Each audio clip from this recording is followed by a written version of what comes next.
1 अक्टूबर doctor R.K. Narula जी का जन्मदिवस है।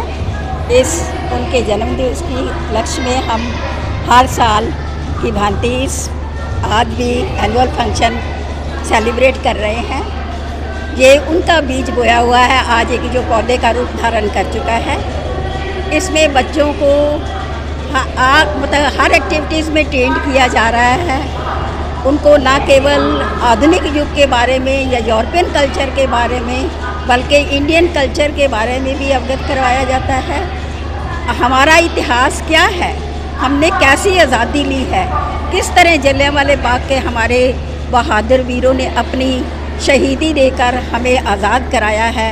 अब हम यही अपने बच्चों के लिए, जो कि भावी पीढ़ी है, जिनके हाथों में हमारा देश है, उनको सुरक्षित रखने के लिए उनसे अवगत करवा रहे हैं कि ये आज़ादी बहुत मूल्यवान है। इसको संभाल के रखना और सहेज के रखना, ताकि आने वाली पीढ़ियां जो है फिर दोबारा से गुलामी की ज़ंजीरों में जकड़ी ना जाए। तो आज इस फंक्शन में, इस सेलिब्रेशन में बच्चों ने बहुत ही अच्छी प्रस्तुति की, जिसमें भारत की विशेषताओं के ऊपर वर्णन किया गया। किस प्रकार भारत के जो वीर थे, जब नेता लोग थे जलियांवाला बाग में मीटिंग कर रहे थे, तो जनरल डायर की सिर्फ एक शब्द फायर फार ने बहुत सी जो है वीरांगनाओं को जो है मतलब विधवा बना दिया। हज़ारों बच्चे अनाथ हो गए।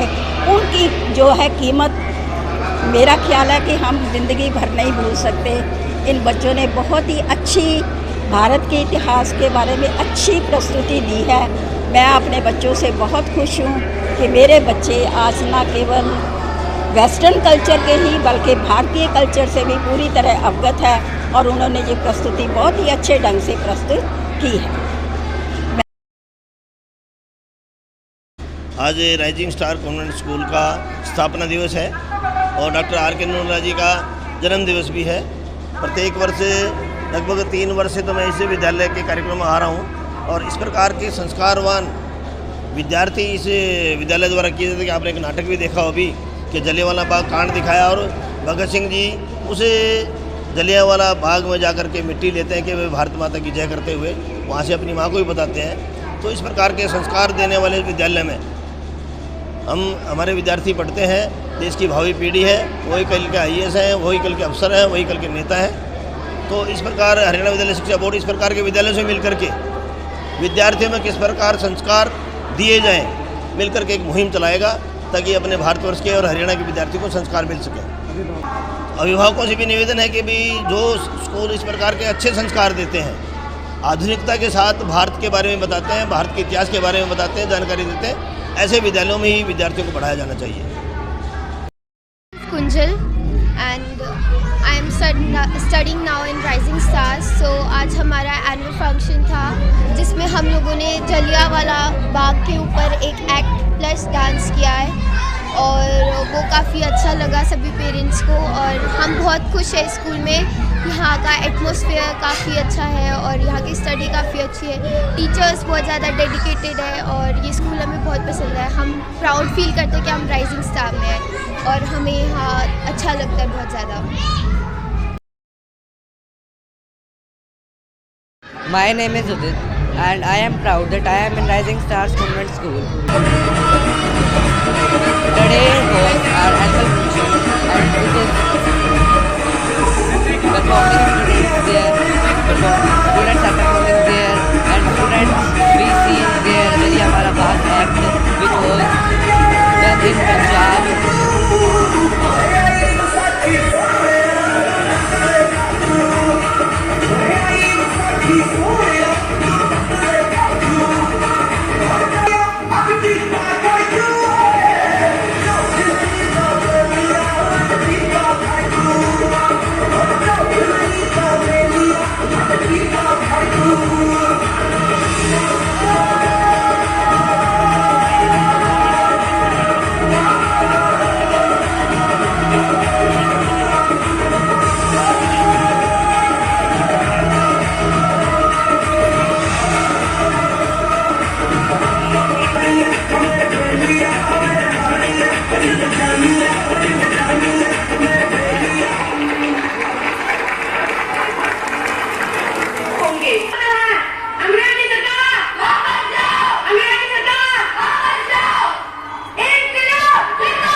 वाली दोनों ना लेके जावांगी।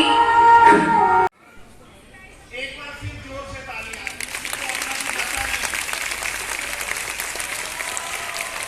वालिया वालिया वालिया।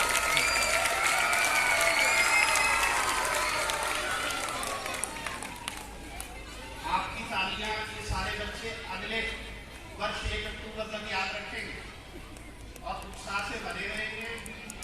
नेक्स्ट ईयर ज्यादा तालियां बटोरनी, तो एक बार फिर जोर से तालियां।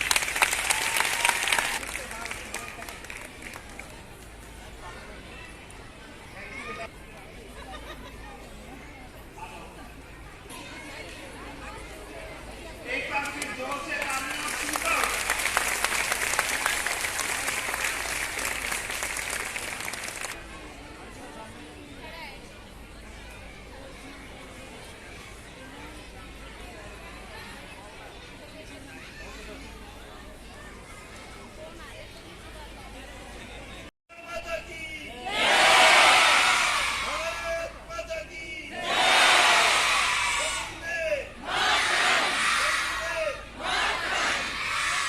आप जीते में हार गए, बहुत अच्छा, और ये जरूरी भी है। राइजिंग स्टार कॉन्वेंट स्कूल आपने कार्यक्रम के द्वारा देख भी लिया कि अभी किस प्रकार के संस्कार विद्यार्थियों में दे रहा है। यानी कि कहा कि आधुनिकता के साथ साथ अपने इतिहास में जाकर के भी हम देखें कि जलियांवाला बाग का कांड किस प्रकार के हुआ।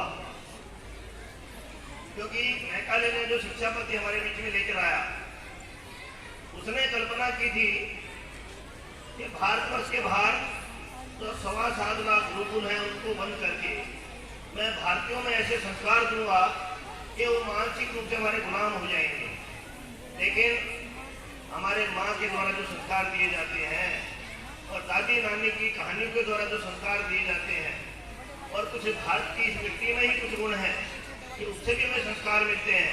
आपने देखा कि भगत सिंह ने 13 साल का ही था उस समय, तो 12-13 साल का विद्यार्थी, भाई ऊपर वाले बच्चे बातचीत कर रहे हैं, अध्यापक कर ध्यान दे जरा।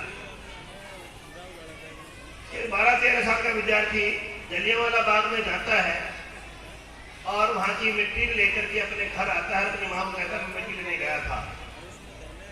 तो ऐसे नौजवानों के दम पर भारतवर्ष में अंग्रेजों की गुलामी को समाप्त किया। और जब एक दिन खेत में अपने पिताजी के साथ भगत सिंह जी कुछ डंडियां रोप रहे थे, तो बोला बेटा क्या कर रहे हो? पिताजी पूछते हैं। बोला बाबा मैं बंदूकें बो रहा हूं। तो बोला बंदूकें बोगे तो क्या होगा? बोला जी गोलियां निकलेंगी, तो गोलियां अंग्रेजों का नाश करेंगी। इस प्रकार के संस्कार इस भारत की मिट्टी में से हमें मिलते हैं।